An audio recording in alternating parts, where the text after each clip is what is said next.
പുതിയ അധ്യയന വർഷത്തിന് മുന്നോടിയായി ജില്ലയിലെ സ്കൂളുകൾ അറ്റകുറ്റപ്പണികളും ശുചീകരണ പ്രവർത്തനങ്ങളും നടത്തി അണിഞ്ഞൊരുങ്ങുന്നു. ജൂൺ ആദ്യവാരത്തിൽ സ്കൂളുകൾ തുറക്കാനിരിക്കെ ക്ലാസ് മുറികൾ, ഓഫീസ് കെട്ടിടങ്ങൾ, ശൗചാലയങ്ങൾ, കുടിവെള്ള സൗകര്യങ്ങൾ എന്നിവ നവീകരിക്കുന്ന തിരക്കിലാണ് അധികൃതർ.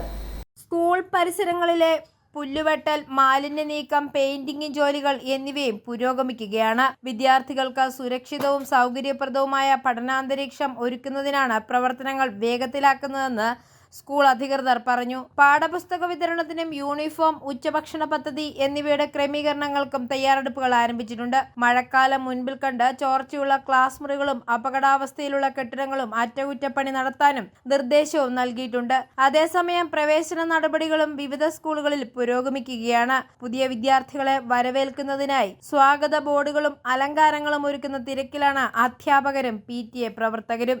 i4A ന്യൂസ്, പാല.